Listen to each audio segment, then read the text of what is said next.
নয়াদিল্লির রাজনৈতিক ঘটনা প্রবাহের প্রভাব পড়ল ত্রিপুরাতেও। বিজেপির প্রদেশ কার্যালয়ের সামনে থেকে একটি বিক্ষোভ মিছিল বের হয়। মিছিলটি শহরের বিভিন্ন গুরুত্বপূর্ণ রাস্তা পরিক্রমা করে পোস্ট অফিস চৌমুহনী এলাকায় কংগ্রেস ভবনের সামনে পৌঁছায়।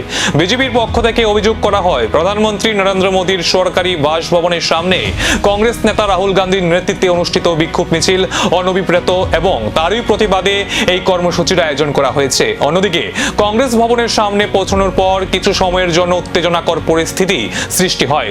যদিও ঘটনাস্থলে আগে থেকেই বিপুল সংখ্যক পুলিশ ও নিরাপত্তা বাহিনী মোতায়েন থাকায় পরিস্থিতি কিছুটা নিয়ন্ত্রণে থাকে এবং বড় ধরনের কোনো অপ্রীতিকর ঘটনার খবর পাওয়া যায়নি।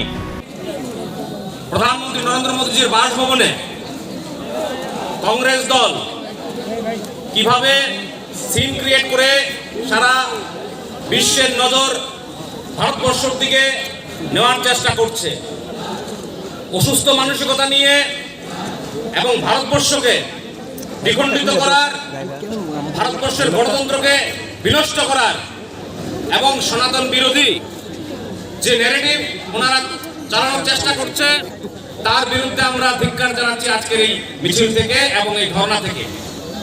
আমরা জানি সবাই, যেখানে ছাত্ররা আন্দোলন করছে ভালো কথা, কিন্তু সেখানে কেন বলা হবে যে বিজেপির যে পেজ আছে সেটাকে আনফলো করো? বিজেপির যারা নেতৃত্বরা আছে, যোগীজি থেকে শুরু করে প্রধানমন্ত্রীজি, তাদের পেজকে আনফলো করার কথা। বিভিন্ন সময় বিভিন্ন ভাবে বিভিন্ন রকম আন্দোলনের, যে আন্দোলনের জন্য তারা সংগঠিত হয়েছে, সে আন্দোলনের জন্য কোনো কথা বলতে শোনা যাচ্ছে না। কেউ বলছে কেন এসছেন, কেউ বলছেন যে ধর্মেন্দ্র প্রধান বলতে পারছেন না, বলছেন অমিত শাহজি বলছেন।